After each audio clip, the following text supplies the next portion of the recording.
All right. So some technical difficulties there to start things off.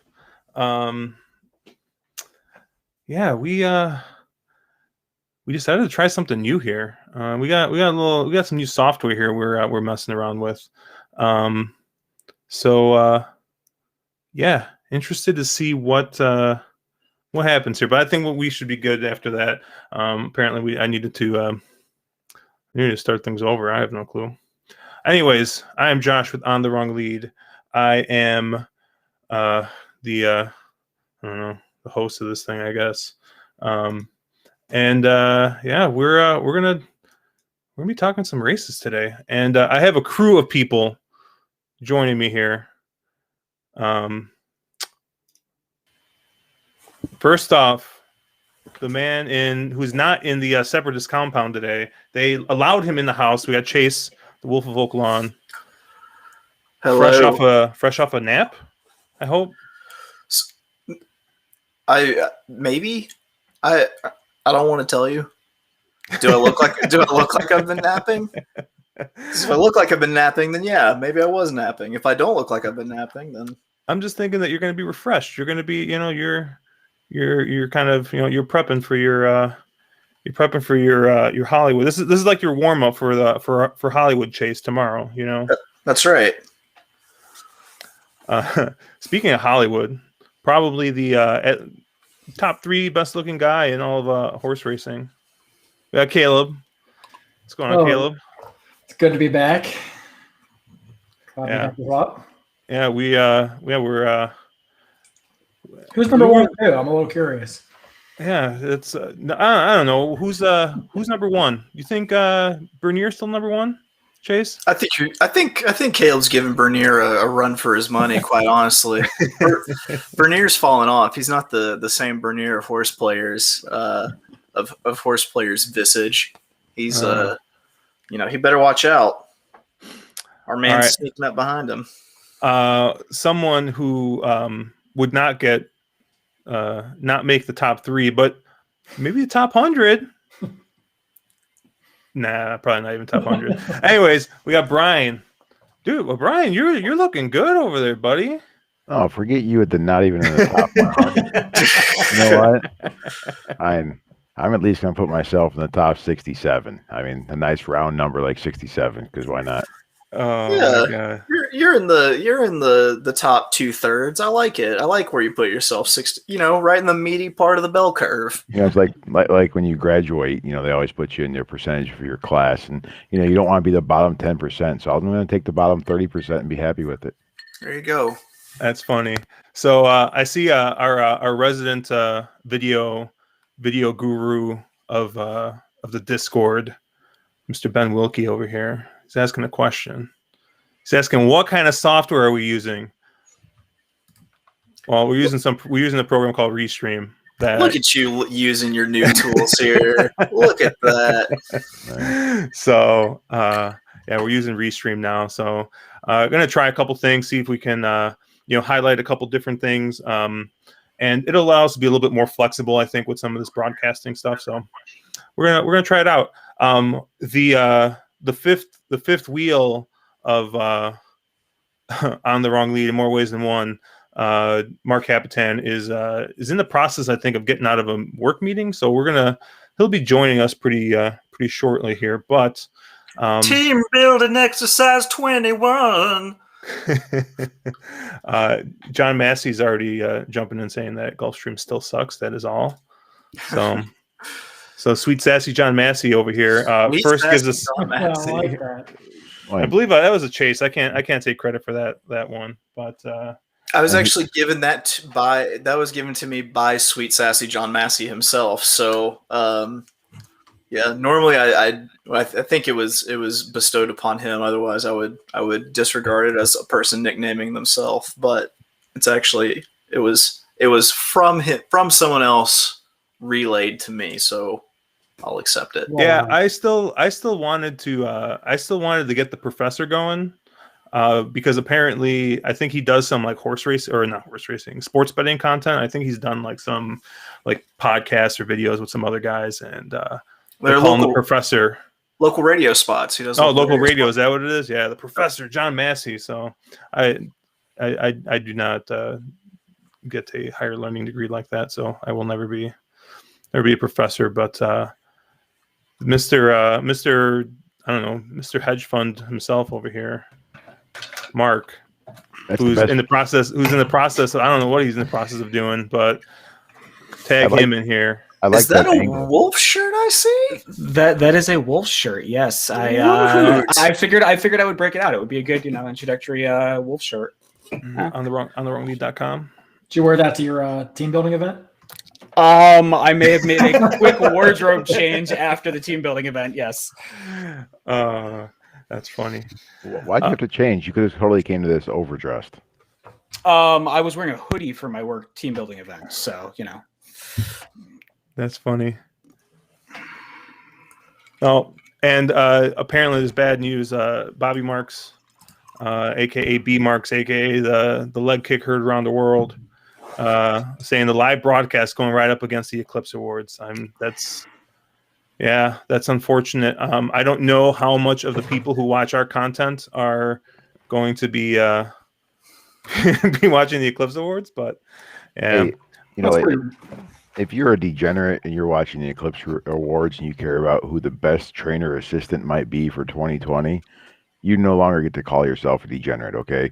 We're going to talk about 1 to 2 shots at Mountaineer or something before we talk about Eclipse. I was going to say our people are probably playing Turfway currently, not watching the Eclipse Awards.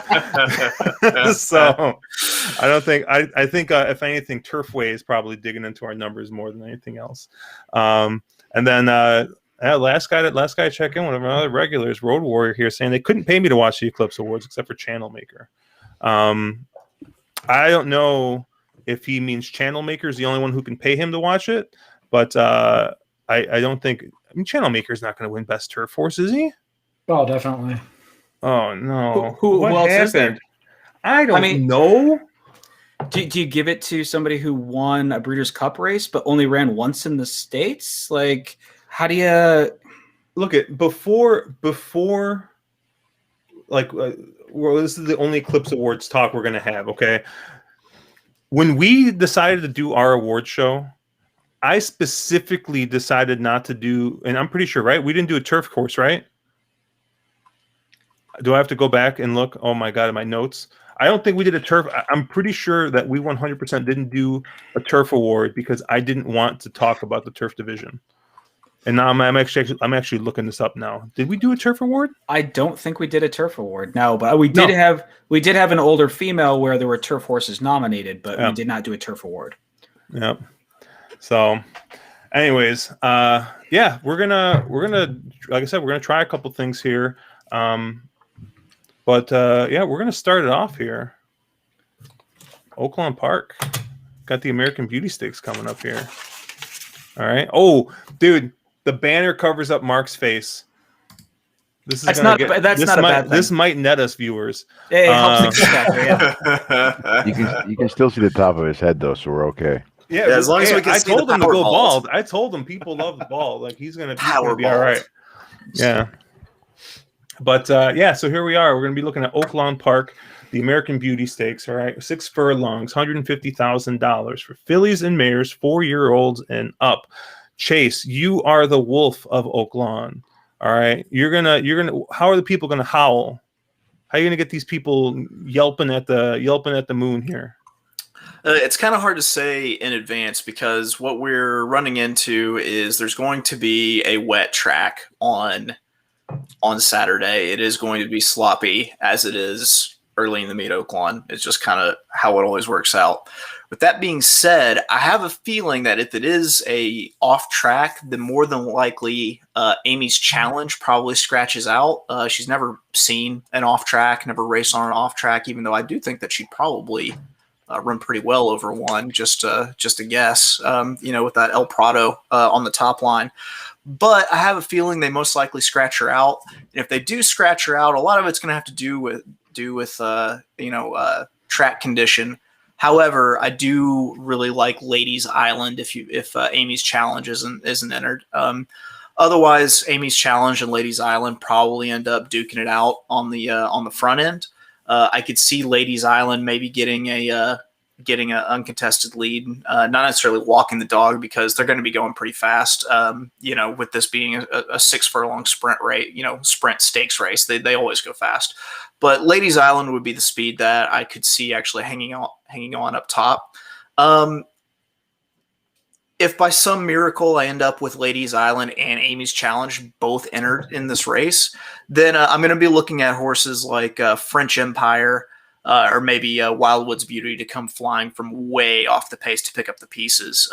We saw some, I'll have to check with the, we'll have to see what they think of the clocker the opening weekend, because we saw some ridiculous hot paces to start off the meet. So, I'm looking at, if I get Amy's Challenge in, then I'll be looking at Wildwood's Beauty or French Empire. If Amy's Challenge scratches out, then I'm looking at Ladies Island going gate pop to clock stop. Hey, so Chase, you mentioned that it might come up a little sloppy, and there was a horse that I liked before you said that it was going to come up sloppy, and I like even more now that you say that it probably does, and that's She's So Majestic. Doesn't she kind of, if there's a lot of speed on the front end, she can sit just off that pace. She has enough pace to be forwardly placed. She's 2 wins out of 4 starts on an off track, and in the exacta 3 out of 4. They've kind of moved over to using more time form figs. They have her just as fast as some of the really short priced horses in this race. And you're getting 12-1 on the morning line. She seems like, and I know time form had been working real well opening weekend at Oaklawn. Isn't she a horse here that at a bit of a price makes a lot of sense? I'm a little bit wary of Johnny Ortiz so far. He's had some really good looking horses that have come up kind of bust so far in the meet. So a little cold to start. I mean, I don't disagree. You've got a horse that 4 starts in the wet stuff is 2-1-0. I can't hate the pick. I understand you're saying that she's going to be a little more forwardly placed. But what happens if she's forwardly placed and they come out and go nuclear with a sub 22 second opening quarter? That smacks of a horse that's going to be caught a little bit outside of its comfort zone, trying to run too close to the pace. That's why I say that I would look to a horse, horses that might come from a little bit deeper. I was going to say, off her last, and not to keep beating around on this, but on her last sloppy win, she did go 22-3 at Ellis. So she does have the ability to motor on and off track and still hold on late. But again, that was versus your company. So I understand where you're coming from there. Any more brain busters? I was gonna say, Mark, you're kind of like the DRF disciple that's left in this group. So what are the wet Tommies telling you? What are those tea leaves telling you? Yeah, I mean, Frank's Rock Cat makes a ton of sense in here. She's the highest Tommies in the field. Well, actually, technically, Lady Island, the 9, is the highest by a little bit. Lady Island is 6 of 9 on an off track, 8 of 9 in the money. So she's a horse, but I just don't know if she's, if on her best day she's fast enough. I guess maybe she is going. I mean, but you have to go quite a ways back to find a fig in the slop that really makes the most, would make sense here in the slop. Frank's Rock Cat has big Tommies. The other horses in here that have really kind of jump off the page on Tomlinson's would be She's So Majestic obviously has the form over it, but French Empire and Magic Dance are both over 400 as well. So a lot of the field has the ability to run on an off track. It's just only a couple of them have really shown that they enjoy it. Hey, it's funny you say Ladies Island, because let me ask you a question. What exactly are they doing there with the trainer situation? It's kind of odd. They keep bouncing back and forth between Danny Gargan and Georgina Baxter. And at a short price here, it seems like Georgina's in the choice at Gulfstream, and now they come to Oaklawn Park. It just seems like an odd placing, given their trainer roulette there, if you will. Chase can correct me here if I'm wrong, but I don't think that Danny Gargan can train in the state of Arkansas. I think and I know this happens a fair bit at Oaklawn. You have trainers that are not licensed in Arkansas, but they're licensed in other states, so they have to go to some of these. I don't know if I want to say lesser name, but Georgina Baxter is not as big of a name as, say, Danny Gargan, and so they have to do the trainer switch so that she can run, at Oaklawn. That I'm not sure about. I'd have to look it up, but it sounds about right. Like I said, it makes sense. It's just some odd things happen there. They're staying in Florida and they keep switching back and forth between the two trainers. So it's just something I saw that I thought was a little odd for a shorter priced horse. Yeah, and I wonder. Yeah, well, I was gonna say I wonder if it's a like a COVID thing with them not wanting to move. But Georgina Baxter is based out of Florida, right? And Danny Gargan's been sending horses down to GP, so I don't really know. But yeah, I know what Mark said is absolutely correct. I know that there's often that jurisdiction nonsense going on with being licensed in certain states and not in others, and so you see sometimes horses, especially if you see them flipping back and forth between the same barn. I see Gerald Bennett got involved in here at some point. I mean, I'm kind of with Chase on this one, where I'm going to surprise you guys. I'm pretty much interested in the two speeds in Ladies Island, in Ladies Island and Amy's Challenge. And if Amy's Challenge scratches out of here, I think Ladies Island is going to be maybe loose on the lead here. Honestly, Chase has been talking about it being sloppy this whole time, and if you've won 6 of 9 on off track, you're going to be on my tickets. So I think Ladies Island is going to be a nice night. Hopefully we get a decent price, but we'll see. We'll see what ends up happening. I think Frank's Rocket probably is going to just take a crap ton of money based off all that back class. But I don't think the class that Ladies Island's been keeping is all that much worse. Yeah, I think you guys pretty much have it covered. I think if Amy's Challenge and Ladies Island are both in, I'm probably not interested in either. I can't see a way they don't beat each other's head in on the front end. Ladies Island, I think she gets the lead here. She has one way to go, and it's as fast as she can, as far as she can. That Sugar Swirl, if you remember our stream last week, I thought that was a shit race. All those horses finished ahead of each other. And none of those horses came back to run particularly well in the stakes race last Saturday on Texas Day. Pacific Gale won that race at like 16-1, so props to Josh for giving that out. I didn't have it, but I had the horse in second, the 4 horse, who was also not in this race. But Bronx Beauty, Cinnabunny, all those horses came back to run like shit. I'm not interested in Ladies Island unless Amy's Challenge scratches. I think Frank's Rockette's probably your winner. I think she's shown the ability to set off the pace in 2 of her last 3 and make a middle move there. So I think she gets that similar trip again.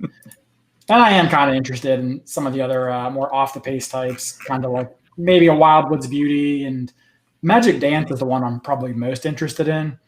Made her first start in a 7-month layoff last out at Fairgrounds. She was right on the pace, kind of got shuffled back and made a little baby Z pattern right there. One going away pretty comfortably. She does need to get quite a bit faster to compete here, but this does seem like one of those horses that showed a lot of promise as a 2-year-old, and then things didn't quite go as planned in the 3-year-old season. They seem to have her back on the right track after that last race year. So she's one that I'm interested in if, it does get a little bit silly up front. A horse that might be able to take that step forward and come off the pace would be the 3 Magic Dance. I want to highlight something here that the aforementioned sweet and sassy John Massey here said. He said that the rail's been bad for sprints, but pace has been worse. So he thinks the race shape actually helps a horse like the one French Empire here. What are your thoughts on that, Chase? I mean, I would agree. You only had one winner out of the one hole all of opening weekend. 27 races, only one horse out of the first post. And I think though it's not as bad for a horse that doesn't necessarily want to run out on the front end. If the horse can kind of save a little bit of ground and tip out, then I really think that the race shape, like you said, fits pretty well for a French Empire. But it's really going to depend on how the track's been playing throughout the day, and also what kind of scratches we get with the weather coming in.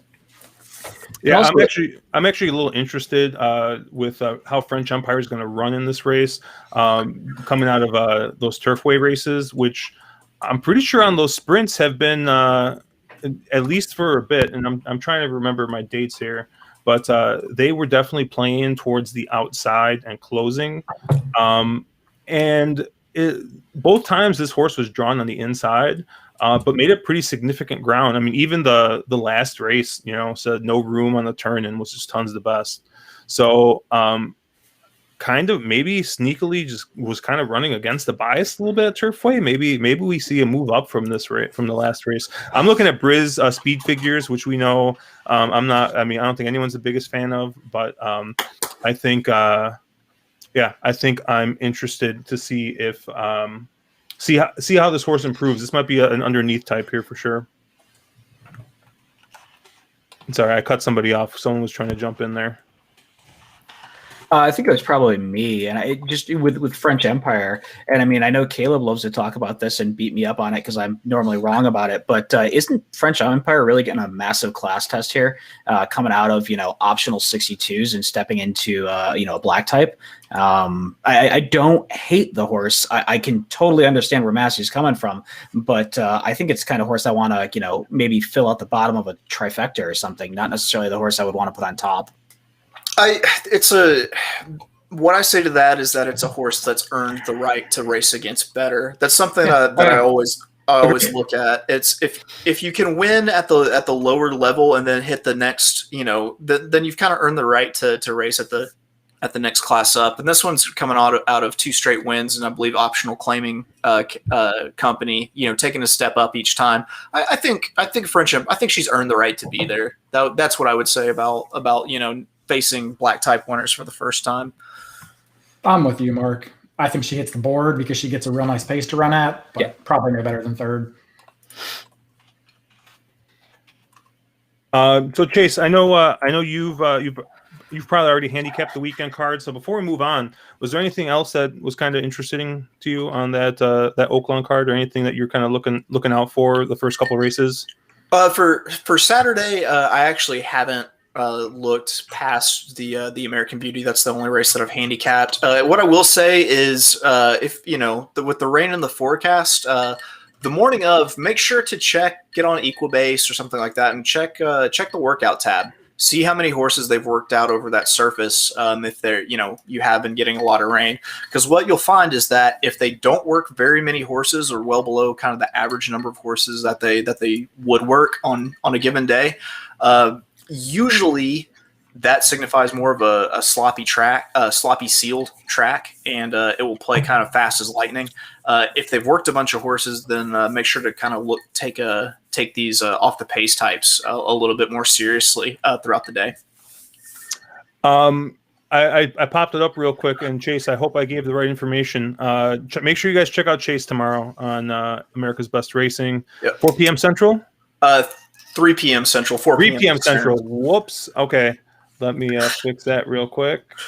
Yeah, the show was phenomenal last week. You can sit back, throw it on, and just laugh your ass off for a couple hours. It's a lot of good one-liners. It's a lot of good racing insight. It's you just destroying blackjack, which is well worth the price of admission. So it was a really, really great time. I enjoyed the hell out of it. And we've got Lane Luzzy with us tomorrow as our guest.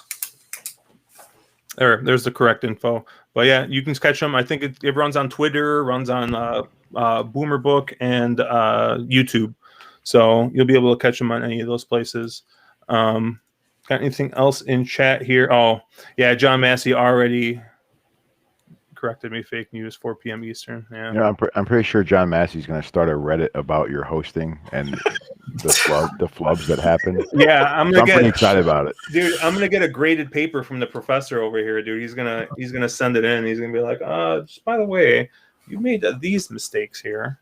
All right, let's move on to Santa Anita here. So normally, if you guys, this is the first time watching us, or if you haven't had haven't had a chance to look at us. Normally, we try and pick a card. And we kind of work through maybe a pick 5, pick 4, pick 6. So I mean, it depends on how the races are and stuff. I I didn't feel great about any of the cards this weekend. Not that there's not good racing or good races, but I kind of feel like I kind of really thought Santa Anita was going to be the card to play this weekend, but Santa Anita is going to get hit with rain, so they're canceling tomorrow, and they took all their turf races off on Saturday, which they had a pretty good turf card coming up. So that kind of sucks. So so we're kind of just going to be jumping around a couple places. If you guys got any questions or any anything you guys want to hear us talk about on one of these specific cards, toss it in chat. Maybe we can take a look at it real quick. But we're going to jump off from Oak Lawn here. We're going to move over to Santa Anita. We got the Grade 3 Robert B. Lewis Stakes. We're going to be going a mile in the 16th for 3-year-olds here. It looks like we're going to be giving some Kentucky Derby points here. 10 points to the winner. So it's a pretty early Kentucky Derby race here. We're going to go ahead and start it off with you, Caleb, the king of the West Coast, except also the king of talking Markov winners. But yes, great power. Yeah, this was a tough race for me. A lot tougher than I think a lot of people might think it is. I think there's going to be a large group of people that just take Medina Spirit and say, Life of Good is the best 3-year-old Derby contender horse going right now. This horse was beaten less than a length. This horse wins for fun, and that's my pick. And I can't entirely knock that approach because that's all probably true about Life is Good and everything else. I'm just not really sure that I totally trust this horse yet. I mean, this doesn't seem like a typical Baffert. And that doesn't mean that the horse can't win or doesn't have ability, but it's not a standard owner that Baffert usually trains for. It's a Florida bred. It's sold for, like 10 shares of GameStop. So it's not really a nice, typical Baffert horse that you would expect to see. And I just think it's going to get bet off the board because it almost beat Life is Good. And I'm not really sure if he almost beat Life is Good or if Life is Good is just really geared down in the end of that race. So I'm not going to let that horse beat me, but I did kind of look at other horses, and of the others, I kind of landed on the 4 Hot Rod Charlie. This is a horse that ran second in the Breeders' Cup Juvenile at 94-1. So expectations weren't exactly super high there, but the horse ran a nice race. I like the fact the horse is versatile. He broke his maiden, basically pressing the pace the whole way. And then he came back and closed in the Breeders' Cup Juvenile. So the horse has some options. Rosario gets on, which is a blessing and a curse. So I'm not really sure what we're going to get there. But this is the one horse that I just kind of think is interesting in this race from a versatility standpoint. You get some good connections here. The horse clearly stays the distance and has no problem with that. So that's the horse I'm probably most interested in. I don't really know what the price will look like. I kind of do think that both Bafferts will take more money. So you might end up getting something in the 7-2, 3-1 range here. But that's kind of the horse I'm probably going to try to use the most of. I probably won't let either Baffert beat me on, a pick 5 or something. But it just neither Baffert here does much for me, to be honest. I mean, Spielberg feels like the 2021 version of Thousand Turds, so I don't really want to go to that horse who kind of beats up on the weaker division without running particularly fast. But it's tough. There's nobody in here to love, so I'm trying not to take too short of a price. I just want to interject. So last week, Chase, on your live stream extravaganza, I believe Danimus Man, he really, really liked Caleb's comment of Thousand Turds, and said that, I believe he said, I can't say this because I have sponsors. All right. So if you want us to no longer say the word Thousand Turds, we're taking sponsors. I'm just saying, I would love to be able to tell Caleb to stop saying that. So I think until we suckle from the corporate teat that we say Thousand Turds all we want on the wrong lead. Yeah. Mark, what did you look here? I 100% agree with everything Caleb said here. This is a weird baffer, and it's gonna and the morning line here is hilarious. Medina Spirit is at 5-2. You're gonna get half that. I mean, this is a horse is probably gonna be what, even money, 7-5, somewhere 6-5, that sort of a range. I think it'll take a ton of money, and it wouldn't even shock me if this horse took more money than that. If you're a Bears speed person, horse kind of jumps off the page at you. Ran a 99 in the sham. Almost getting to life is good. It has the pedigree to stretch out. You would assume the extra 16th helps given the last race and the pedigree, but I just don't trust this one at all. And also, you have the fact that they're talking rain at Santa Anita, and I don't know how wet or how sloppy Santa Anita will be, but Medina Spirit doesn't have the worst off-track pedigree, but it's also not really the best off-track pedigree either. And the two horses I landed on here were Hot Rod Charlie, which Caleb already talked about, and the other one was Roman Centurion. Juan Hernandez has been crazy hot. I mean, not quite as hot as he was to start off the meet. Yes, it is a maiden breaker, first time versus winners, but in the Bears Speed Fig category, that last race came back a little slow. It did not as much on the Briz side of the house. It has the second best of Wet Tomlinson's in the field, and this should be a really good distance for that one. Already he's won at it, and Simon Callahan is not somebody who really rushes his young horses. They sort of round into form. So it's a horse at a bit of a price that I liked quite a bit. I would take Hot Rod Charlie over that one, but I think the 5 that warrants a pretty long look. Considering we're at that time of year where, especially with a $550,000 purchase price horse, expectations were there, and a lot of these younger horses start rounding into form, getting better. We're on that Derby trail. Wouldn't surprise me if this one takes another step forward. Brian, are you also going to agree with Caleb? No. Attaboy. Somebody has to go against the pretty boy in the middle. So obviously the Bafferts here are interesting. They're going to take money, but I think I will agree with Caleb on one point. I think Medina Spirit seems a little odd. I don't really trust that horse right now. And my approach to this race was I kind of looked at 2 horses to toss. Right, we're all going to toss the 3 and the 6, and so the race is going to come from the other 5 horses. And I'm going to take a logical approach of going with the other Doug O'Neill entry on the outside, Wipe the Slate.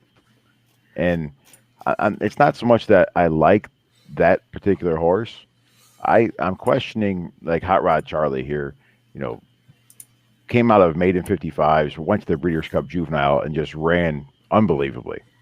So is that what we're going to get? Or was that horse hyped up that day on a track that's come back to be a little quicker than we might have expected, right? So just going by the bris, since I'm trying the bris for the first time wholly here today, I'm either going to miss it completely or look kind of smart.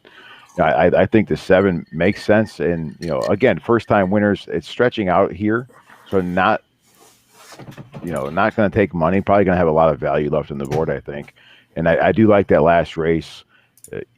Stalked a nice trip and then made its move and galloped out really nicely on the replay. I think it's worth 4-1 with 2 Bafferts in here. I think we see every bit of 4-1, 6-1 on Mario and a Doug combo. It's not bad. I'm going to be really quick here because you guys have kind of gone over the 2 horses that I'm most interested in. And it's definitely going to be Hot Rod Charlie, and it's going to be who Brian just mentioned with Wipe the Slate. I say this probably every single Kentucky Derby prep. I feel like these races are won by one specific kind of run style, and that's horses with higher cruising speed that are going to get out there and run on the front end. And to me, that seems like Wipe the Slate and Hot Rod Charlie. Especially with Santa Anita with the new whip rules, I don't really want to play anybody that's going to have to come from off the pace, because I feel like I'm just driven myself insane trying to watch races at Santa Anita where horses are look like they should pass and just hang because they've got a pretty strict rule on how many times they can give them a tap with the whip. So yeah, Hot Rod Charlie and Wipe the Slate for me. Is it bad that I really just want to play Rombauer because Mike Smith is riding and there's a sheriff's horse in here that he's not riding? Yes. Is that a bad?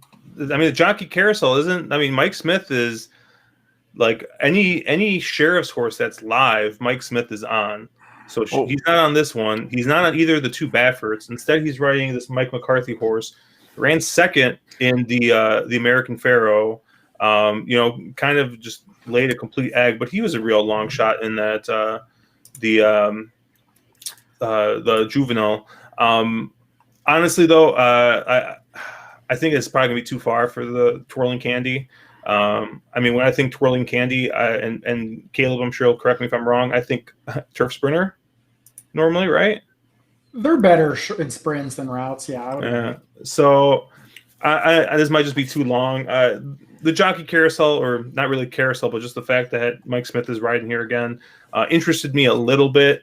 But yeah, I mean, if you're trying to get around the two Bafferts, I really think that your only choices are going to be either that 7, that Doug O'Neill, the 7, or the 4, the 2 O'Neills. And I don't know. I mean, that last race from Hot Rod Charlie was, finishing second at just unbelievable odds. But I don't know. These are the types of races that Bob Baffert wins, and I feel like going against him in these spots is probably not great. But at the same time, if you catch the right one, this is how you make money, especially horizontally.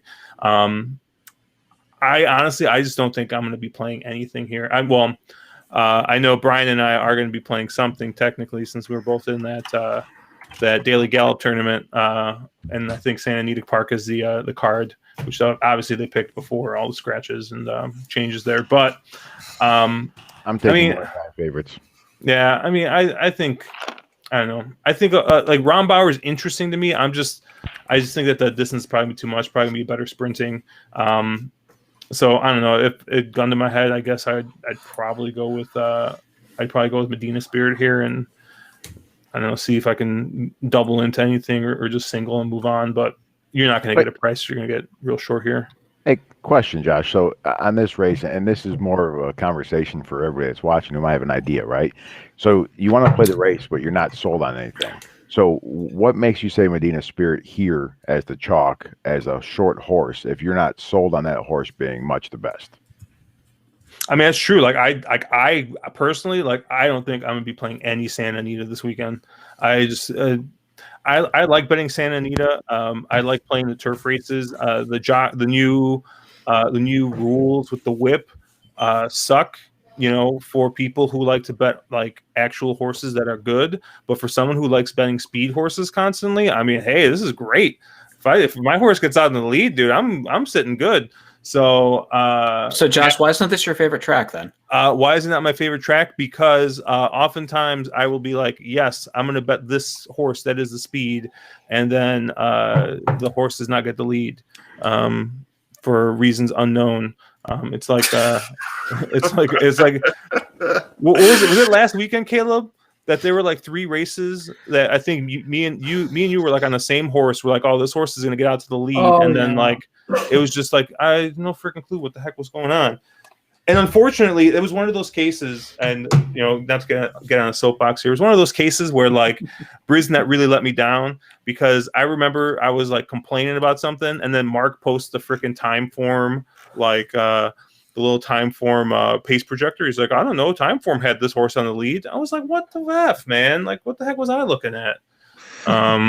But yeah, I mean, I honestly, this is just like these kinds of races, like, it's one of those things where like you're going to have at least one, if not 2 very short priced horses in the 2 Bafferts that, I mean, if you get 4 to 1, 5 to 1 on like Hot Rod Charlie, now I'm a little bit more interested. I mean, right now all you can go by is the the morning line odds.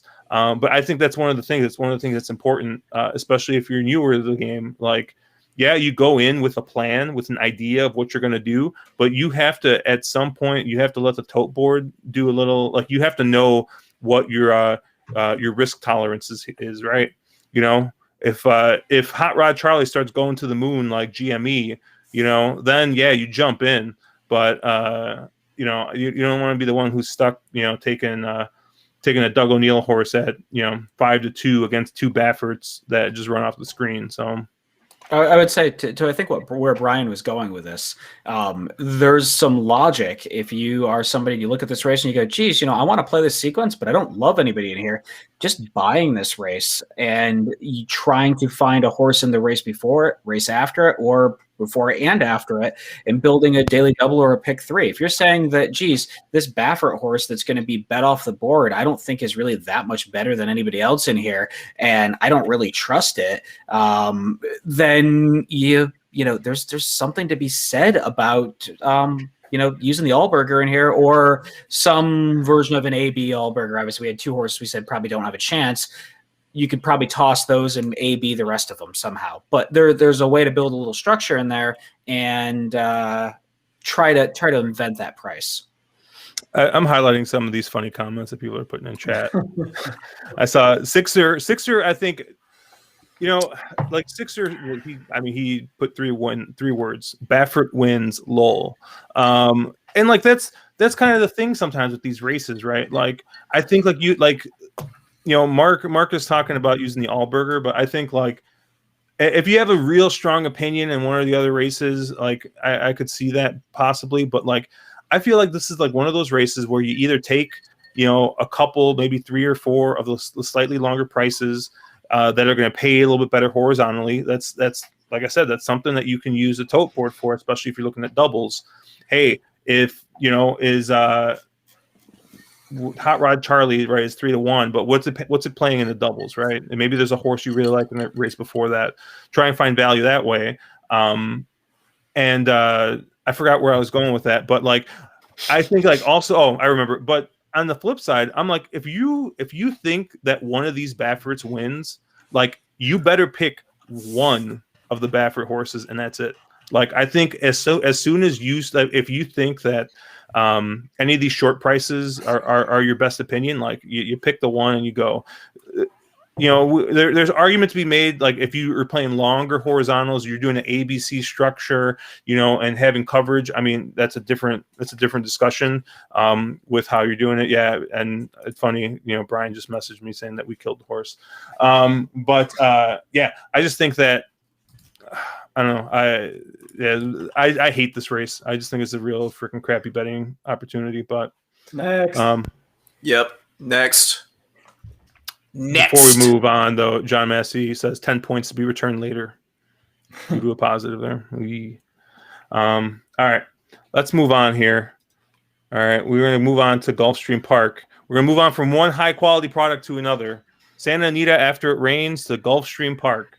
We're going to be Holy Bull. We got another. Ooh, I didn't have this up right, but I don't think that this is worth any Derby points. But this is kind of like, is this the prep technically into? It's worth points. Is it worth points? It's worth points. Normally, just so you guys know what I'm looking at here, and you guys don't think I'm just an idiot. Brisnet normally tells me if this race is worth points. However, Brisnet did not tell me that this is worth any points here. So I wasn't sure if it was worth points or not. But be honest, have you looked at this race before right now? Huh? Have I looked at this race before? Yes. I saw that Sitting on Goal was running in here, and I was going to try and see if anybody could beat him. And in my quick look, I did not really see anybody I wish to bet. I mean, I've said it before. I mean, just replay what I said last race. I want a horse that has a high cruising speed that's going to be running on the front end. So I really want Prime Factor, the Pletcher horse, by quality, by Quality Road. It's a WinStar horse, and it's got some really just stellar workouts heading into this one. That's my play probably for this race. 100% agree with Chase. A Rad Head Choice ends up on Prime Factor. This horse ticks all the boxes. I think this is an ice cold single in this race, and you don't need anybody else. Well, I'm using everybody else. I get the appeal on that horse. I definitely do. I think the horse I don't know if you'll get this price, but stupid interesting is the 3. Papatu? I don't know how you say it. Anyway, isn't that that like seafood restaurant? I have no idea. Is that Pompidou? Oh, Papado. Yeah. I'm definitely not seafood. My bad, guys. My bad. You're close. Close counts. Yeah. Anyway, whatever you want to call him, this horse kind of fits that run style Chase was talking about, high cruising speed, near the lead. Showed a ton of promise as a 2-year-old in June and July, and then probably just wasn't quite up to snuff in the graded stakes at Saratoga. But he comes back, after a short, get some time off, comes back in the Mucho Macho Man, runs a really nice race. I mean, he took a hard bump at the start. He sat off the pace. He made a nice move, got to the lead while going a little bit wide to the turn, and then just, couldn't get Mutasabek, who was supposed to be in this race, I thought, and would have probably been an overwhelming favorite if he was in this race. He was only beaten a length and a half by that horse. I think he makes sense here. I think he gets near the lead. I don't know if you get 15-1, but the horse likes Gulfstream. His 3 best races have all come here. So this is a horse that he still has to kind of answer the 2 turns question, and I'm not really sure how far he's ultimately going to want to go. But that's a horse I think could be really interesting here, especially if he can manage to make the lead, which I think he has a good shot to do. It's funny you go with the 3 there, Caleb, because I circled Papatu and said that the morning line was horrible. There's no way 15-1 is going to happen. And I was looking for ways to play this horse into and out of this race because of that morning line. And I realized that a lot of times at Gulfstream Park, the morning line is questionable, right? And the race before this, there's one horse that stands out, and I'll let you guys look for it yourself later. But there's a horse that I love it. That just, I'm not giving up shit. I'll tell you, the Chad Brown in the race before this is 5-1 in the morning line. And if you were to look at just the bris like I did, the horse looks to be a standout here. And then I look at this race with a 15-1 on this horse, and I don't understand how the morning line gets there. There's been a lot of speculation about Gulfstream Park's morning lines being questionable and how money moves in and out of those tracks. But let's be honest, 15-1 there seems silly.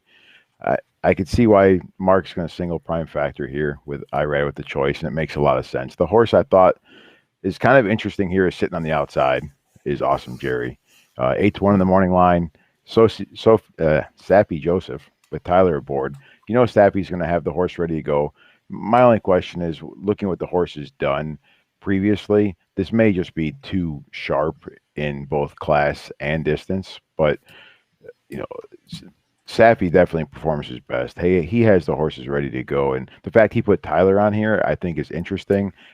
Should have no trouble, obviously, being an outside post, and really, there's no excuse there for that. I'll be honest, not get a clean trip. I trust Tyler more than I trust either Ortiz at this point with Gulfstream. I feel like Tyler's really kind of taken charge of that jockey colony and might be the best jock running at Gulfstream right now. Sorry, go ahead. I was saying, what do you make, Brian, of Arad getting off? And the one time Gaff rode the horse was an absolute dumpster fire. So, don't you kind of say,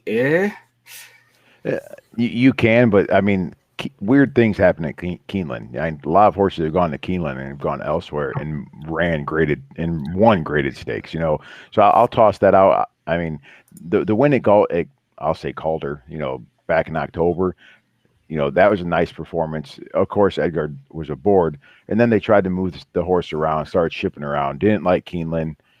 What was that, Delta Downs I'm looking at? Come on. But I think this class for Sappy being his home track is going to be something interesting.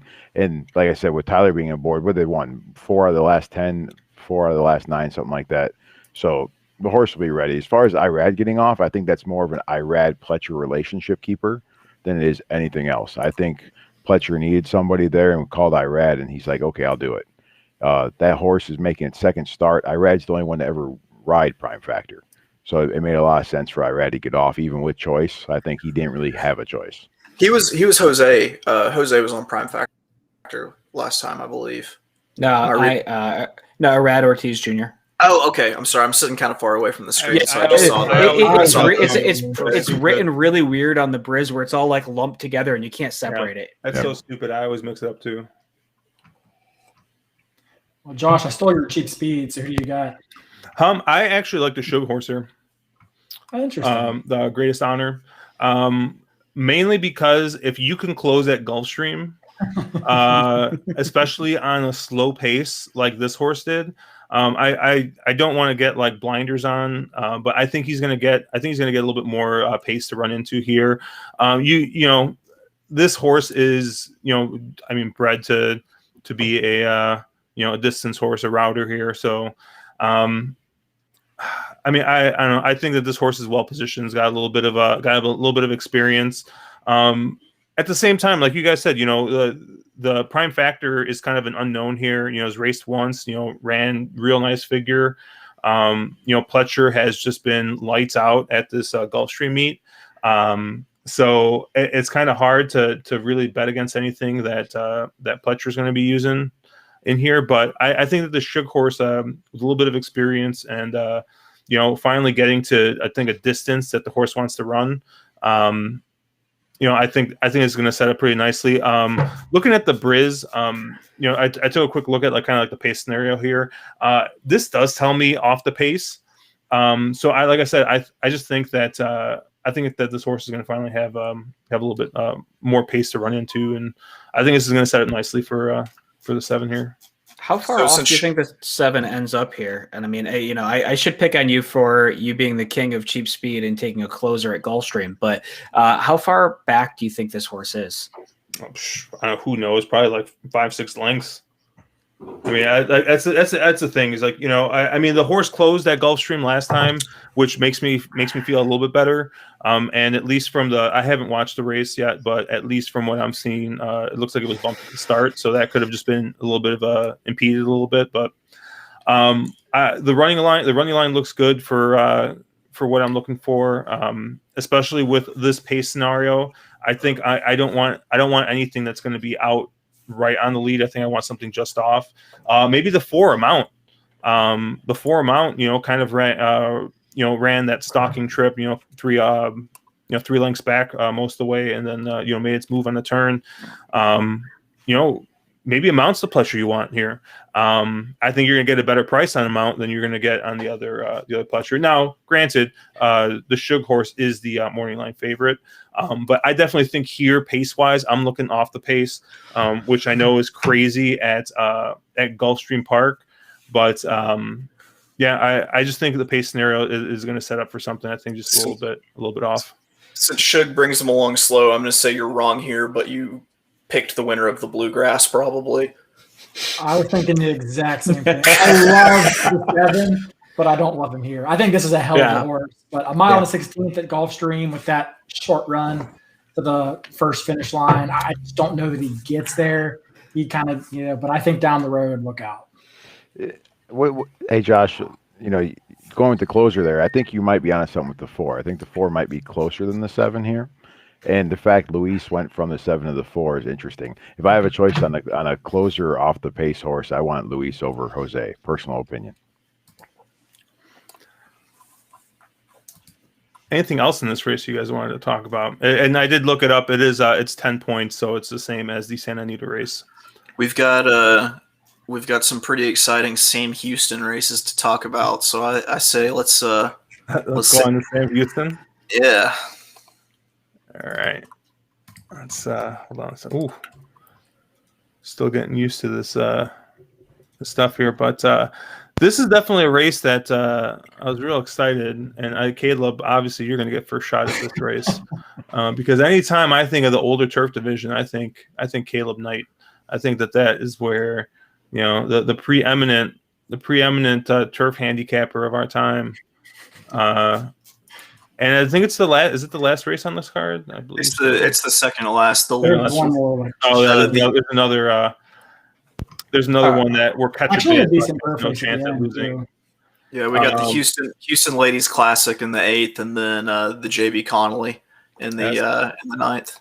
So we're gonna do a little bit out of order. We're gonna do the Turf Cup here first. JB Connally Turf Club. We're going to be going 1.5 miles on the beautiful, lush Sam Houston turf course. I actually think the turf course is actually really fun. You get some good racing. Well, you don't get good racing. You get competitive racing. How about that? And you got some names here, Caleb, that I don't know. Some of these names, they might strike a chord in the innermost being. I think if I remember correctly, I sent the this to you. tuning fork of the loins. I'm pretty sure I sent this to you, and like I thought you were just like, oh my god, Marzo, I think was the first thing that came out of your mouth. So yeah, this is a beautiful turf course. I mean, that's the nicest thing I can probably say about this race. If Spooky Channel can't win this race, he should be retired or put in a can and sold or something. I don't know, but if he doesn't win this race, he'll never win again for the rest of his career. I mean, that being said, I'm not going to use Spooky Channel here, although I mean he obviously is just so much the horse to beat. I used 2 horses, and one of them was the one that I initially shit talked when I saw this race, which was the 6 Marzo. There are a few guys who are better at taking turf horses and stretching them out and getting them to win than Mike Mager. He did it with this horse a while ago. The horse hasn't really been in the winner's circle much since then. But the main thing I'm looking at here is it's a 1.5 mile turf race, so maybe you don't care about the pace. I mean, I get that. But to me, I kind of always care about the pace. I've seen way too many shitty horses wire these turf marathons in New York. I'm looking at you, Channel Maker, to not pay attention to the fact that there's really only 2 speed horses in here. I'm not counting the 5 who made the lead go in fucking 2 miles. So the 6 and 7 are your only 2 speed horses here, or horses who are sort of capable of showing speed. And those are the 2 horses that I want the most of. Like I said, we already talked about Marzo a little bit.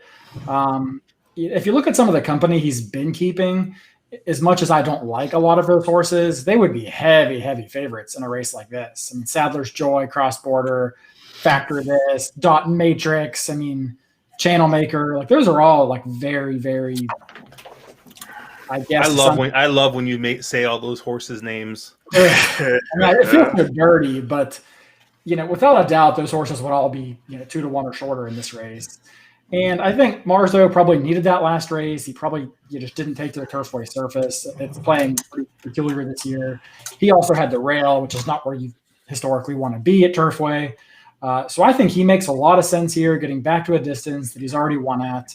I don't think he's going to get bet at all because his last 2 races are kind of bad, but I think he has 2 legit excuses with the wrong surface at Turfway with the bad rail, and then that turf course at Saratoga at the Sword Dancer was just an absolute bog. I mean, he just clearly did not handle the soft ground that day. But if you go back to his firm races, including in this race last year, and he was 3rd by a length, and he makes a lot of sense. The other one I kind of liked was the 7, Tut's Revenge. This horse is 9 to 2 on the morning line, and I'm pretty skeptical of that. I think you'll probably get maybe like 8 to 1. At 9 to 2, I don't know that I would go there, but I really think that you get a much better price.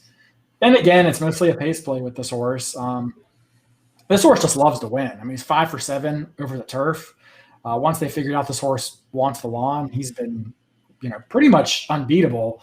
The one loss came 2nd by a neck.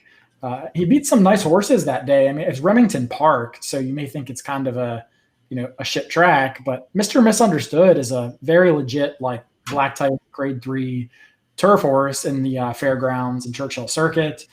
And that's the horse that he actually beat that day at the Remington Green 60K listed stakes. He backed that up with 2 strong allowance wins. And I think he's going to have a huge pace advantage here. I mean, I don't love to see Cabrera jump off, but I don't really follow the jock at tracks like this, so I don't really care too much. I think this horse gets the lead for sure, and it remains to be seen if he's really good enough or if he really wants to handle the distance here. But this is a horse that at 9 to 2, I think that's a bad line, and I don't know that I would love him at 9 to 2. But if you can get 8 to 1 or so, which is a more realistic spot, I think, then I think this horse makes some sense. I think I've been on Marzo probably his last 6 starts in a row, and I'm going to make it number 7. I'm on the Marzo train. Like Caleb said, Mike Maker does really well stretching him out. I also really like that he's coming out of that stakes race at Turfway. I'm a big believer in the all weather to anything else, dirt or turf pop. And like Caleb said, I'm keeping it short here, but like Caleb said, it really, there's not a whole lot of early pace. It could be something that Marzo could easily get out there and be bold on the front end, kind of like his Sycamore win. So that's my pick there. I'm gonna just die on this Marzo hill. Yeah, you guys going for Marzo? I mean, have at it. I ended up on the Tenfold train. Tenfold was my top pick, and oh god, Brian is dancing. We must be on the same horse. Are you kidding me? This can't be right. It feels horrible. I hate it. He's not really a turf horse, but man, the Fig came back phenomenal on that fairgrounds race, his last out. Second time across the surface always makes a lot of sense. It tends to be an improvement angle. They sort of have kind of figured out what they want to do with him.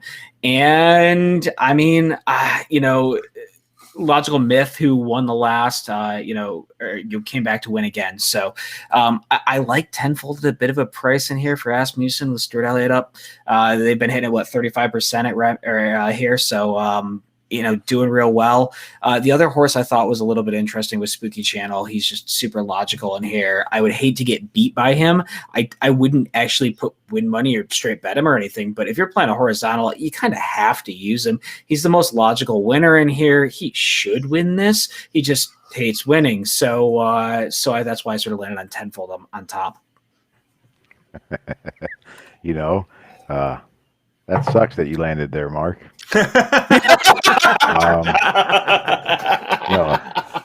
I was dancing because I thought I was going to have this big old smart, display of here comes Tenfold, right?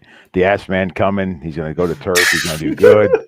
And he puts his top jockey on, and then you mush it. So now I look elsewhere. So how about that 3, A Journey to Freedom, huh? The other maker.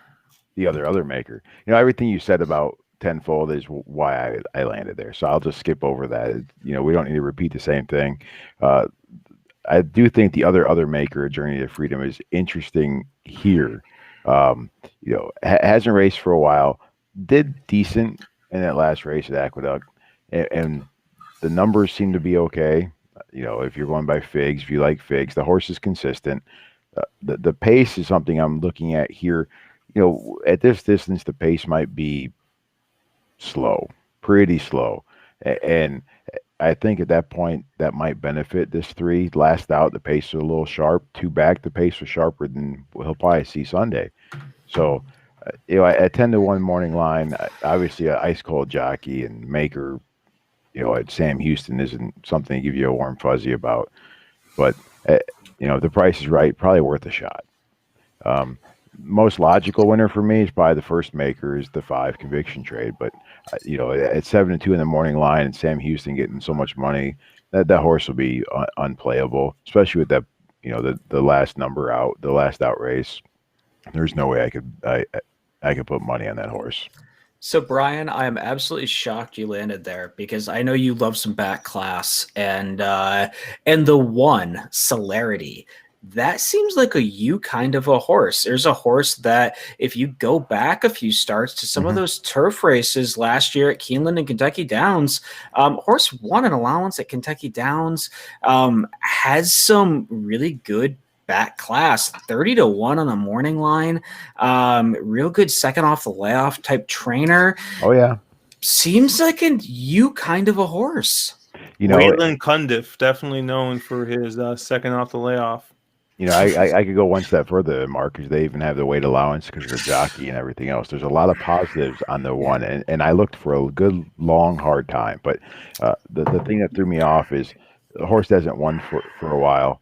Obviously, you can excuse last out, but if you go to Mahong Valley and you can't win an optional 25, yeah, okay, it was on but dirt. But we're not running on dirt today. I know, and we can excuse that. I'm just saying that just screams that they're searching here. To And the last win was only in September, and it was at Kentucky Downs.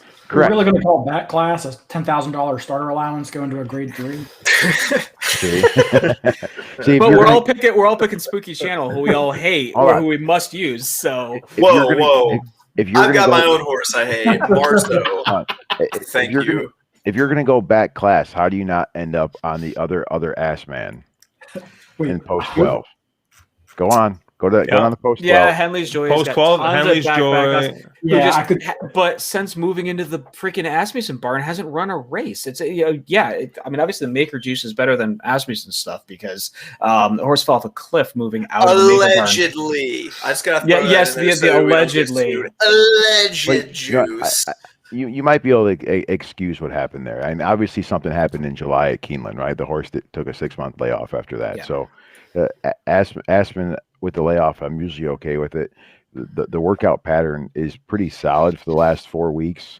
For this distance, I probably would have liked to, seen better before the last start. But that horse at 15-1 is crazy. Declan Carroll, if you're not familiar with Declan Carroll, can win on these smaller tracks. Will win in the Midwest a lot, and the fact it's a 0 win percentage trainer here doesn't tell you anything. Asmussen put him on, so there's a lot of trust there in Declan.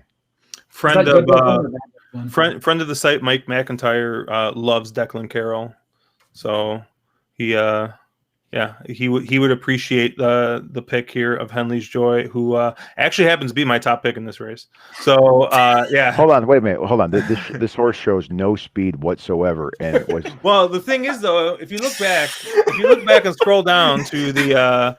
And the horse has some class at some point. To the early pace last race. We'll play, Brian. You scroll down to the early pace last race, you'll see that Henley's Joy is sitting here at the top. I actually think that Henley's Joy has shown a little bit of more versatility in the past. Hasn't the past couple races, but like you guys said, I don't really see any speed in here. So I think there is a chance that a horse like Henley's Joy does. Sit a little bit more forwardly placed than he has. I kind of wanted to. I want to toss that last out, or not last out, but 2 races back, that mile, going a mile and a half. Now, if you guys are not used to Briz figs, I will tell you with turf figures, they tend to be very wonky once you start getting to these really long distances, and they are always just insanely high. You can't really compare them. You can't compare like a mile and a half turf fig to like a mile and a quarter one, because once you get past a mile and a quarter, the turf figs, they start to get like astronomical for no reason. But I think that this horse is going to be a little bit more forwardly placed than he has been. He's not going to. There's not a ton of pace here. I love that. I love that your definition of versatility is that it's shown some real inexpensive velocity out there in previous. Well, I'm just saying he's shown some inexpensive velocity as well as shown just like not braking whatsoever. So you're gonna get somewhere in the between there. But I don't know. I think that this horse has shown some has some nice back classes. Has run in a lot of really tough fields. Some affordable MPHs. And he does not have anywhere near the kind of competition that he's had in any of his previous races. I mean, I think if you look back at the top 3 finishers of like every single one of his races the past, like, I don't know, 4 or 5 times out, I think any of those horses are huge favorites here. But Josh, I have a proposition for you for Henley's Joy. Right now on the show, I'll give you 30-1. Henley's Joy does not win, but 3-2 that it gets second place. Are you game? No, I'm good. Josh, you being Mr. Cheap Speed, how do you not end up in either Marzo or Touch Revenge? Pick one. Like, those are your horses. Those are Josh horses. Well, because first of all, I don't think you're going to get nearly that price on Marzo. I think Marzo's going to get bet down. Like I'm playing in my headspace here. I think you're going to get like 4-1, 5-1 on Marzo. It's going to be really short. I think from a pace perspective, a horse like Marzo makes a ton of sense. I think Tut's Revenge makes a ton of sense. I think Caleb kind of went over both those horses a lot. I think pace wise, they're both going to be, pretty forward. I don't know, like, I think this 5 horse is going to get bet down, a bit too. I think this 5, 6, and 7, you're gonna have some shorter horses here, and I'm just kind of looking elsewhere, kind of like how you guys have your tenfold play. I think that is as far as value. I think that looking outside of those horses, you might find something. I'm a little bit interested actually in Signal Man. Going from that synthetic race that Marzo's coming out of. He finished second in that race, and especially on that turfway surface, those first couple weeks, turf horses that took well to the turf were able to do pretty well on that surface. So I just think that this form, this last race from Turfway is going to carry in a little bit better. I mean, you had Perry Wayne Oots riding this horse, so if Perry Wayne Oots could get that out of that horse, someone like Ray Lou, I think is gonna move this horse up a little bit. There's definitely the best out of all of us all the time. There's definitely there is going to be definitely a question about distance. I don't know, general quarters. I don't know if we're gonna run into some distance limitations here, because we are going to be going, a mile and a half. But I don't know. I think Signal Man's an interesting horse. I think Henley's Joy is going to be interesting. Of the horses that I think are going to be much shorter prices, I think Marzo's the most interesting from a pace perspective. I will be honest. I got all my Spookies and whatever channels mixed up. I thought Spooky Channel was that Ravelli horse that I can constantly bet, but I believe that's Busy Channel that I was thinking of. So I got really excited when I saw this race, and then I realized that was not the cheap speed I was looking for. So I had to. This is not the cheap speed you're looking for.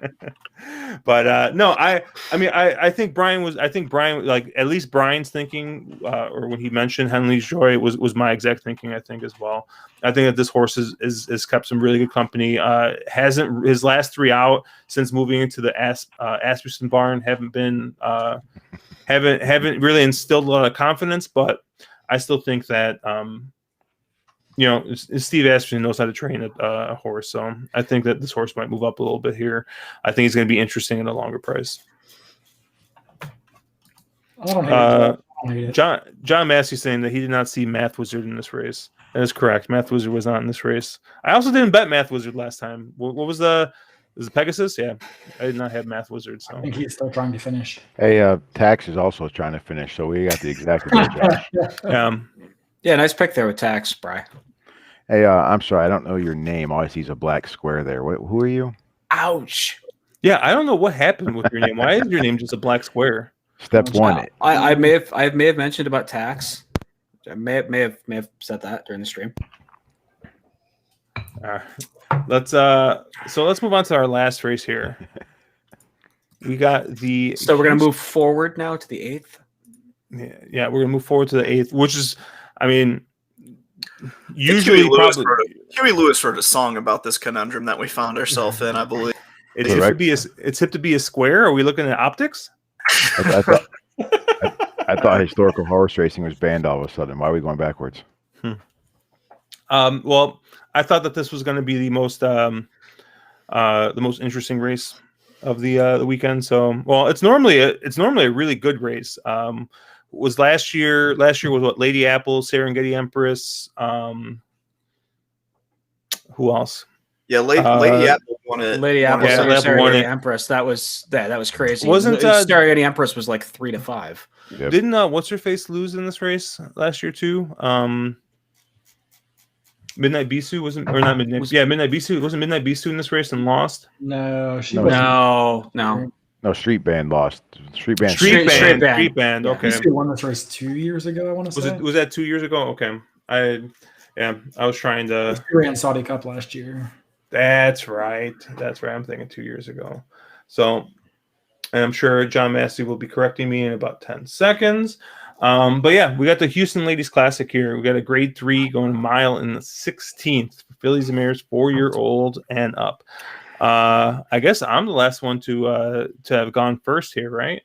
You know, I looked at this race, and you know, especially as somebody who, you know, you guys probably see me because I am the one who's controlling the PPs, but you know, I always like to go down to the pace run styles and take a look here. You know, you got your lone E here in Latruska, and looks to be, you know, has got, I think, a bit of a pace advantage over some of these other horses historically. But I don't know. I think I'm gonna go for the back to back here. I think I'm gonna go for the 4 here, Lady Apple, to come back and win this race again. Now, did run the race of her career last time out, or not last time out. Sorry, last year here. But you know, this older female division was an absolute bear last year. I mean, if you look at some of these races, I mean, that Apple Blossom, you know, CC came out of nowhere and, you know, looked to move in, and they were just horses coming back and forth. You know, they tried running this horse on turf. I don't know what they were doing at the end of last year, but I just think coming back here to this race, I think that it's going to set up a little bit better for Lady Apple. I think that although we only have the one really lone true speed horse here in Latruska, a lot of these other horses, you know, I think that this horse is going to run into a little bit of pace pressure. I think like a horse like Figure It Out might press a little bit. You know, She's Our Fastest is also going to be, you know, right up there. So I think, you know, a horse like Lady Apple, you know, sitting, you know, back 2 or 3 lengths, I think might sit a nice trip here. And, you know, has won this race before, has run some pretty classy races. You know, didn't have the greatest 2020 campaign, but, you know, is coming into her 5-year-old year. And, you know, I could see her kind of rounding back into form here. Yeah, I'll hop in next, and I completely agree with Josh here, which is shocking, I know. But I think if you look at the race last year, Lady Apple is going to get the same exact setup that she did last year. Latruska is going to go full send. They are going to be on the front end. And exactly what happened last year with Serengeti Empress, got pretty loose on the front end. Not crazy loose, but she got loose. And Lady Apple was able to trace her down in the lane. And I think the same exact thing happens here. Latruska is going to be crazy short. She has every right to be crazy short. She's perfect at the distance. And Time Form and Buyer both have her having, you know, a slight advantage on, you know, on Figs. I think she gets the same. I think Lady Apple gets the same setup. I'm going to just hope that she likes the track and gets across it well and fires back to that top. Maybe it's a seasonality thing. Maybe she just enjoys the surface. But you know, you're not going to get any price on Latruska. You know, you either play her as a free square or you try to spread out in here a little bit and catch a price. And I do like Lady Apple quite a lot. I'm gonna say it's Latruska, and everyone else is racing to see who can watch her get smaller, slower. I think that she's gonna run away from this field. Quite honestly, I've been a big fan of this horse since she ran at Oaklawn last year and just kind of crushed at that 1 1/16 distance. Has been running some really good races. Really, just I can't name a horse that I think is actually going to get out there and take the lead away from her. And I think that's what you need is someone who will take the lead away from her. I mean, I do think that like Motion to Motion will get out and press. I do think that maybe Lady Apple will get out and press, but I'm not sure if pressing is quite enough. I think someone will actually have with her to take her down. So I feel like it's Latruska, and then more than likely I'm handicapping for second place and playing a pretty strong exacta here and using Dutching out with probably Motion to Motion. I can't even say the name on the 3 Ujjayi and Lady Apple being the other horses that kind of fill in underneath. But yeah, I don't have any trouble seeing Latruska taking this field, gate to wire. I had a hard time in this race. There's 2 horses in here, Lady Apple and Motion to Motion, who sold for just a boatload of cash at the Keeneland November sale, to come back and continue racing. I got a hard time imagining who would pay 1.2 million for Lady Apple only to watch her, kind of run the race she ran at Fairgrounds and listed stakes. I mean, she just hasn't been good. I mean, she won this race last year, but she's never ran anything close to that again. The only way I could get there is if I kind of accept the fact that she's a Sam Houston horse for course, and I'm not going to buy that. So I just don't think that horse, is really as good as she looked at the end of 2019. But the problem I have with Latruska, when she was initially my top pick, is that she is a textbook every other race kind of horse. I mean, if you look at her running lines, literally she wins every other race since she's come to America 2 years ago. And I just, if you believe that, then she's due for a not great race here. She doesn't have a lot of rest coming off that December 12th race. And she won that race impressively, and she probably projects to be controlling speed in here. But I have a hard time accepting the fact that, if she does run one of her, other races, it's not good enough to win. There are some horses in here that can run that fast. I'm a little bit curious as to what Asmussen does, having entered the two horses I mentioned earlier.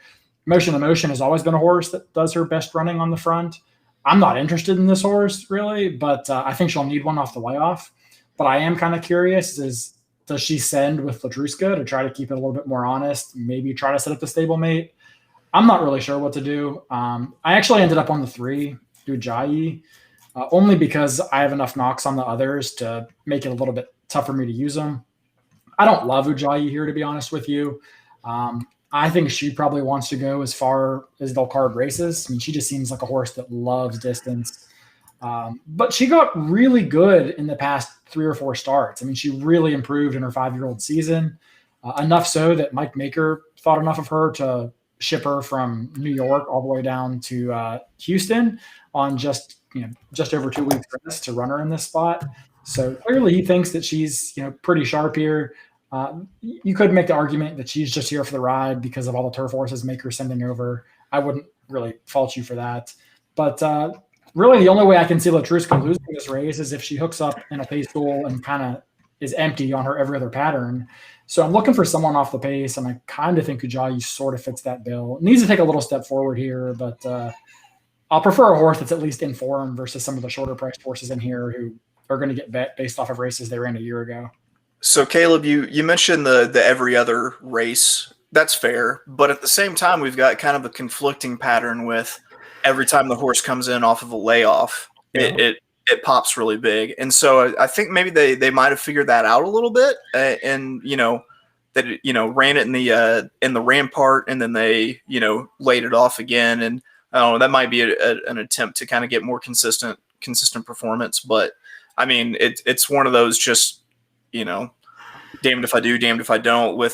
Because you're right. I mean, the horse does have a every other pattern, but at the same time, every other hasn't been off of a layoff where the horse is traditionally crushed. So it's a mystery wrapped in an enigma, nestled in a box of riddles.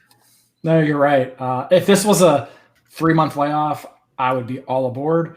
If this was a 3 or 4 week layoff, I would be probably a hard fade. We're kind of in that 6 to 7 week range where we don't have enough data, I think, to really conclude how much time she really needs.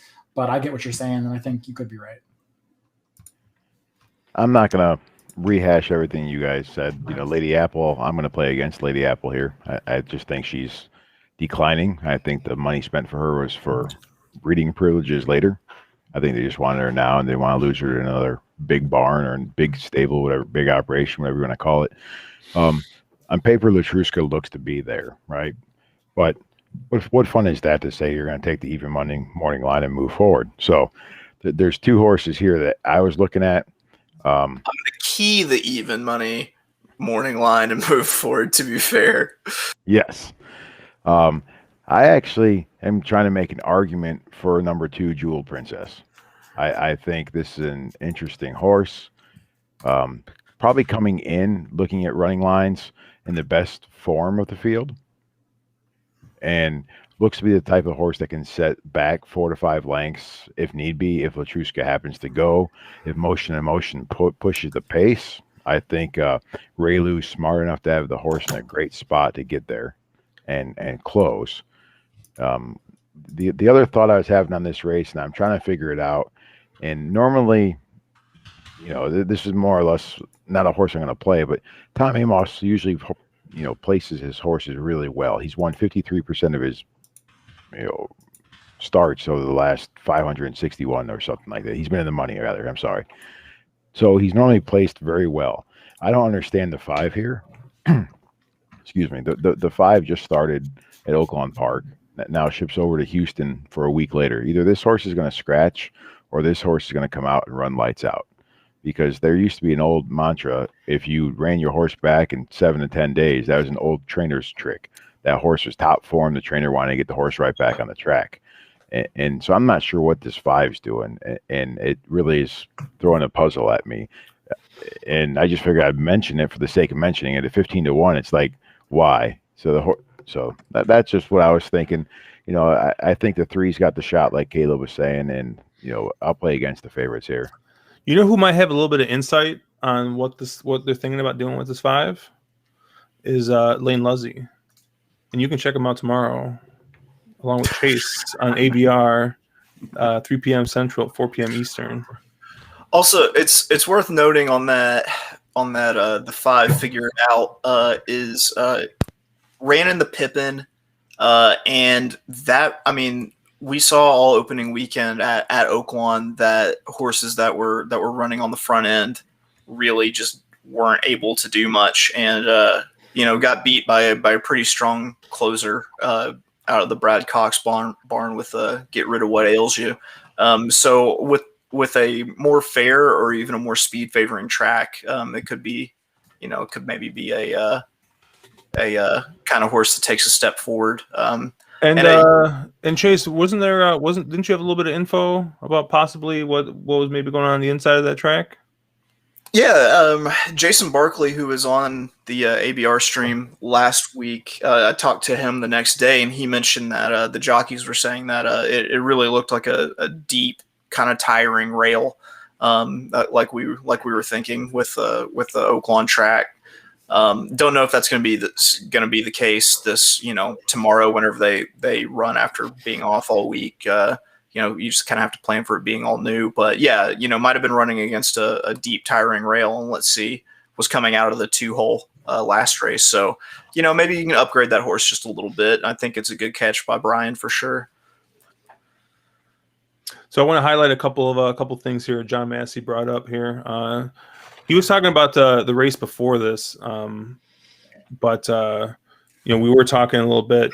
He thinks that he's going to put a small investment in the Strangler and Spooky Channel because he doesn't like Julian, but compared to the other jocks in here, he thinks he gets first run on Tuts and holds everyone else off.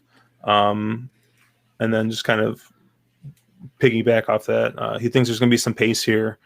So he likes McPeaks too, which I think is who you were on, Brian, there. And or Motion to Motion, because there is no Vexatious, Serengeti, or Midnight Bisou, and maybe just has the class relief it needs to win here. Really, kind of it's a good point that John brings up, because it really is kind of the B squad for that division with all those horses, and those are some.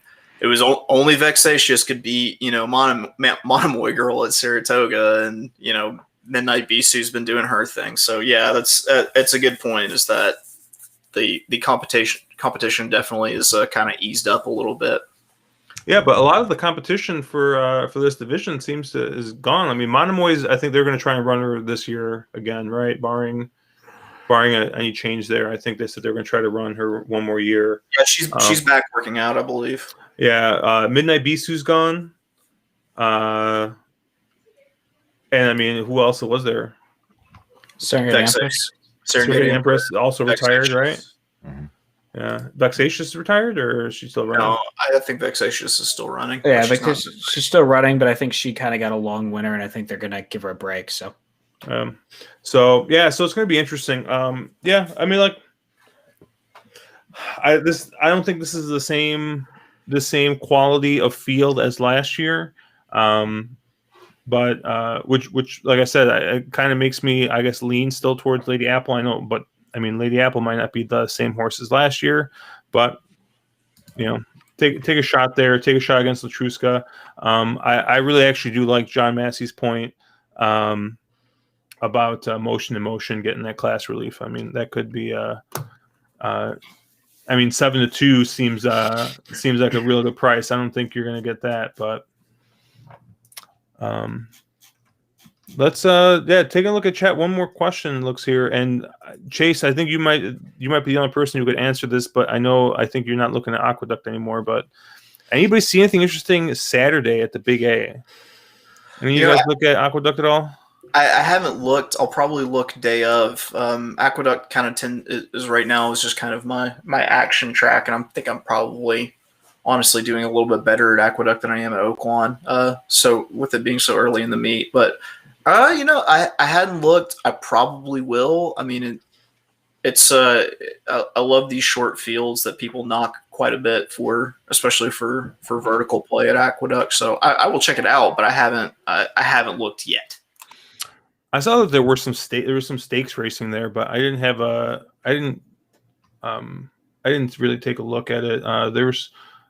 Was it just a real short field? Is that what it was? Yeah, Aqueduct is basically turned into like Tundra Santa Anita. You have like 5-horse stakes racing. Yeah, I was looking at this. I was looking at the toboggan. Yeah.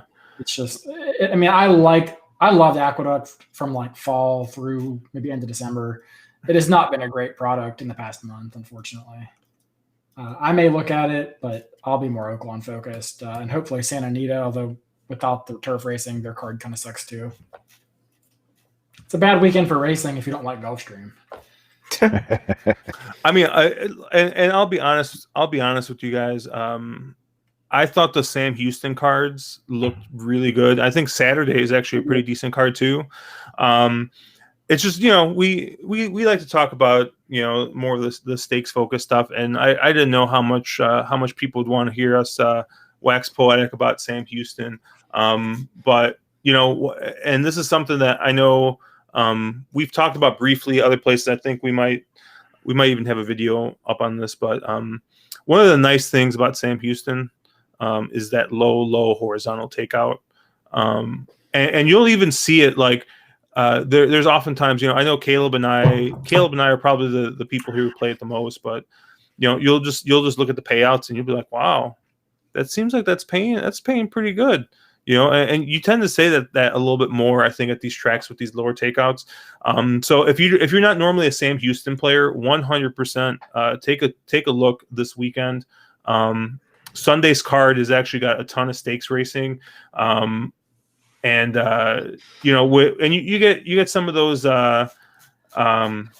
like C level horses. I think like there's a turf sprint. I think like the Morning Line favorites, Fast Boat, which I know has had a couple of I think has raced in some decent races, right? Tiger Blood, I think, is another horse that rings a bell to me. I think it's a maker horse. So there's some semi-decent horses shipping in for this. So take a look at it. Racing there's always competitive to the point of almost being maddening because I don't know, it's just a tough track to cap, but takeout's low. Take a look at it, especially this weekend. I think it's a good weekend to look at it just because they're going to have a slightly higher level of racing than they normally do. And I mean, honestly, like some of the tracks this weekend just aren't, they're just not running the caliber. I mean, Oaklawn is always competitive. So Josh, we've heard you talk about Sam Houston. Throw in the damn towel. All right. Holding. Let's take a look at a couple things here. They canceled Friday too at Aqueduct. Yeah. So tomorrow is going to be Chase. There should be a lot of eyes on you. Oaklawn is going to be the only game in town. Should be a pretty good day handle wise, which traditionally always have a pretty good handle at Oaklawn, but should be just a little bit better. So might be a day to invest in some early early pick 5, late pick 5, maybe the pick 4s if you got some good opinions. It's not early. It's early enough where I can say I don't really have any great opinions yet, but I probably will by later tonight. By the time I make my sheet for tomorrow. Yep, and it looks like I'm just going to go through real quick. Road Warrior likes the Rudy Firster in the 5th. the Glenmore. So keep an eye on that horse. And it looks like John Massey saying that regular Sam Houston players hate the invasion of big days, disrupts their chi. All I know is that last Texas bred stakes night, Caleb and I were going to print money, and we were getting nice and toasted, and then the power went out. I was like rich into a pick 5. It was going to be pretty it was not good. I think I had some horizontal going, and it was just like I think we got a decent price in there, and then just like power went out. Like what the hell, 2020 man. And then Euclid Racing saying if you were a pedigree handicapper in that Holy Bull, you have to like the 1, the 5, and the 9. I mean, he's not wrong. The 9's got Liam's map on top. Yeah. I mean, there's all kinds of pedigree there. And then the 5, like, just look at that. You're talking Pioneer of the Nile. You're talking, Empire Maker beyond that. There's huge pedigree in this race. What about my Quality Road with Todd Pletcher? Yeah, I mean, the Todd horse there has some pretty stupid pedigree as well. I mean, Parsons knows more about pedigree than I do, so I'm not going to go against him. But to me, the bottom half of that 9's pedigree is very speed heavy. He's kind of gotten tired going, a mile in the pass. Granted, he could be better, but I don't know that he wants to go that far. I get it with the 1 and the 5. The 5 to me, if this horse was a Derby horse, Bob fucking Baffert would have put him on the dirt. The fact that Baffert started this horse on the turf tells me everything I think I need to know about that horse. So, from a pedigree perspective, maybe, but he clearly has an affinity for the grass, and this to me feels like a connection that's just taking a shot. I got a question real quick.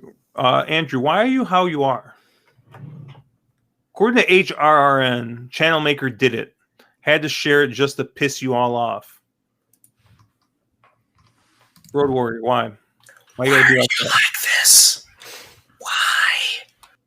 Why? And then Parsons also saying, look at the buck passer in the X position is why I like them. I don't know what those words mean, but Brian, I assume he does. Can you explain to me, Brian? Nope. You translate to English. I sure can't. No? There's no English translation for there. It seemed like you understood that. Yo, kid, I don't know what the fuck you just said. It's a Derby horse criteria. Touch Screening tool. If there's buck passer in a certain pedigree line, they pass along a gene for something with the heart, maybe. Oh, the large heart, the big heart. Something to that. I don't know if Secretary had a big heart. That's all I know. No, something like that. The old Hod's large heart that he'd been chasing for decades. Oh no, Chase has a big heart. Chase does have a big heart. Maybe the biggest of all. It's because I have a big chest. That's really why. It's not that it's like exceedingly large. It's just it's got to fill out this big barrel chest that I got. Yeah, you were right. Yeah, Parsons says it's one of the best mare sires of Triple Crown, large heart gene.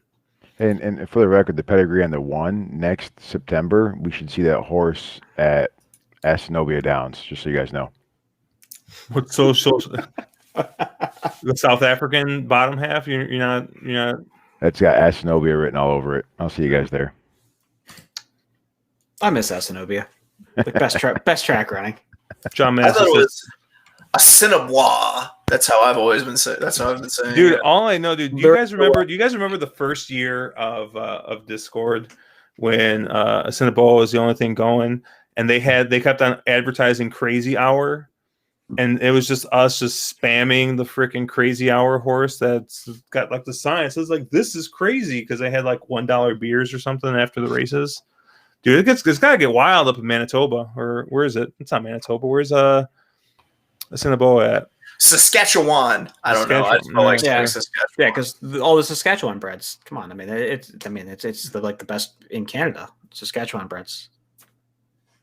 No. So John Massey with the finally has corrected the first pronunciation of the new layout. Assiniboia. I don't think he's correct there. I'll get that in a venti, please. In Manitoba, I was right. I think I said Manitoba. I don't know. All right, guys. I think it's gonna do it for us. I think we've run this pedigree talk into the ground.